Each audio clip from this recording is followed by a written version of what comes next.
জয় গুরু।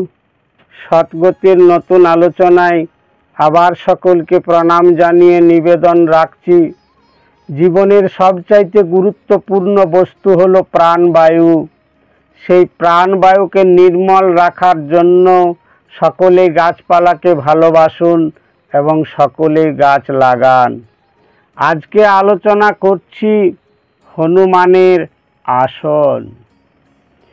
ব্রহ্মার নির্দেশিত দূতের মুখে বৈকুণ্ঠে যাওয়ার কথা শ্রবণ করে প্রভু রামচন্দ্র যখন অযোধ্যার বুকে ঢেঁড়রা পিটিয়ে দিলেন যে আমি আর এই অযোধ্যায় অবস্থান না করে এরপরে আমি স্বর্গারোহণ করব। সকলে অযোধ্যায় এসে ভিড় জমিয়ে দিলেন। অবশেষে জাম্বুবান, বিভীষণ, অঙ্গদ সকলেই এলেন। অবশেষে এলেন অঞ্জনাপুত্র বীর হনুমান।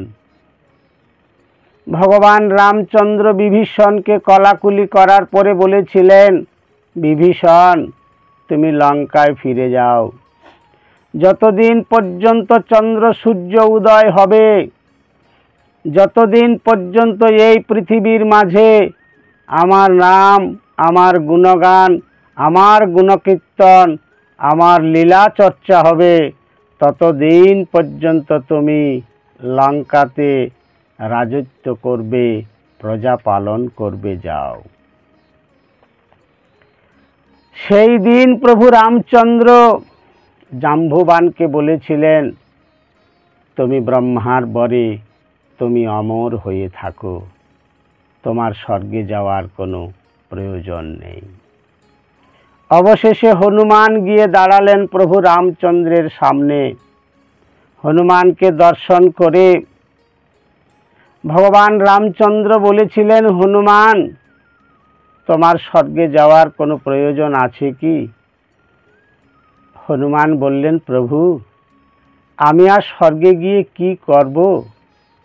তার চাইতে আমাকে এই আশীর্বাদ করুন, আমি যেন সদা সর্বদা সর্বক্ষণ যেন আমি তোমার গুণকীর্তন শ্রবণ করার সুযোগ পাই, আমি যেন রামলীলা শ্রবণ করতে পারি, আমি যেন তোমার গুণগান শুনতে পারি, শুনতে পাই।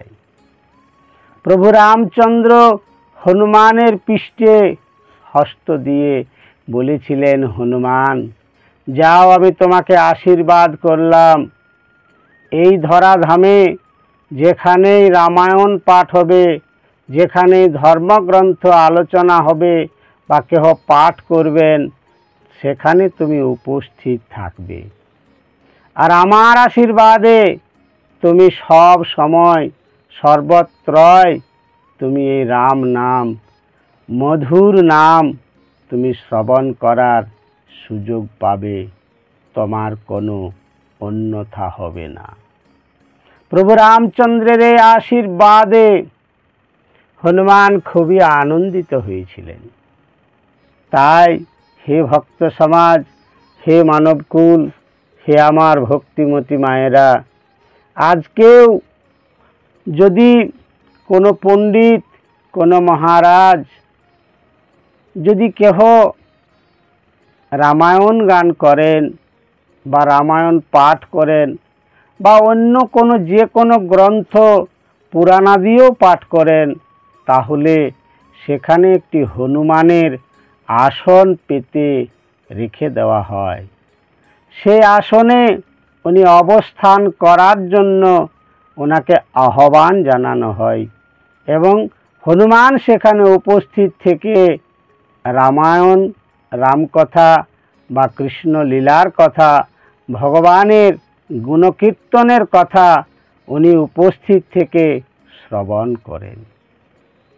তাই যেখানে রামায়ণ হয় বা মহাভারত পাঠ হয় বা কোনো পুরাণাদি গ্রন্থ, কোনো হিন্দু সনাতন ধর্মের যে কোনো গ্রন্থ পাঠ করা হোক না কেন, সেখানে যেন ভক্ত রূপে হনুমানের উপস্থিতি থাকে। তাই সেই জায়গাকে সমস্ত ভক্ত সন্তের নিয়ম যেন খুব শুদ্ধতা, পবিত্রতা এবং পরিচ্ছন্নতার দিক থেকে যেন কোনো রকম ত্রুটি না থাকে। যে জায়গায় রামায়ণ পাঠ হবে, মহাভারত পাঠ হবে, বা রামকথা, কৃষ্ণকথা, হরিকথা, ভগবত কথা আলোচনা হবে, সেই জায়গাকে যতটা সম্ভব সুন্দর, সেই পরিবেশকে যতটা সম্ভব শুদ্ধ পবিত্রতায় ঢেকে দেওয়া একান্ত প্রয়োজন।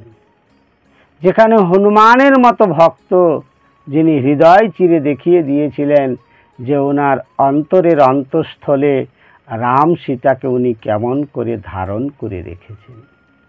তাই সকলের কাছে নিবেদন, গ্রন্থ পাঠ করুন, গ্রন্থ পাঠ করান এবং গ্রন্থ পাঠের জায়গাকে উপযুক্ত রূপে পরিষ্কার পরিচ্ছন্ন, শুদ্ধ এবং পবিত্রতার সহিত এই গ্রন্থ অনুশীলন করে এই জীবন ধন্য করুন।